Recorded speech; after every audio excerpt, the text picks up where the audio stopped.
Save us from the hand of our enemies. Turn our mourning into gladness and our sorrows into wholeness. Today we get to hear from the book of Esther, a story we don't get to hear all that often.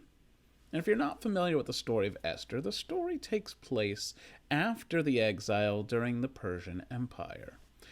Esther, a Jew, is taken into the king's harem because of her beauty and eventually becomes queen.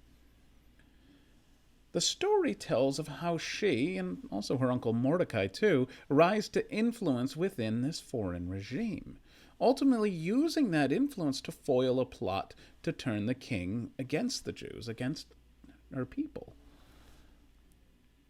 Probably a work of historical fiction, Esther is a story about a woman growing into a sense of responsibility, not just for herself, but for her people. The story also gives us a sense of Jewish identity, even outside of the Holy Land, in the post-exilic world, the time after the Babylonian exile. Today's line actually comes from the Greek version of the text, which is probably a later version than the Hebrew one. The Greek text gives us an even greater glimpse into the spirit of reliance on God, as evidenced by the prayers of both Mordecai and Esther. Ultimately, this prayer shows that Jewish devotion survives in a foreign land, and not in terms of those who are exiled, but in terms of those who are simply living outside of the Holy Land.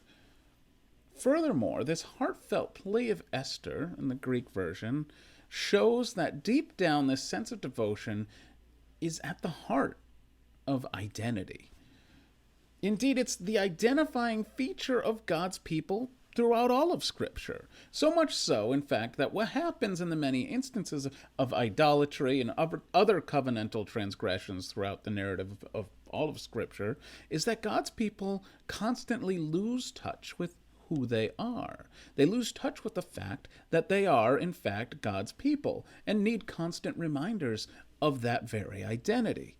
So Esther's plea here in her prayer shows not only the deep need that she feels for herself and for her people, but also her deep acceptance of herself as one of God's people, her realization of her own identity as part of the people of God.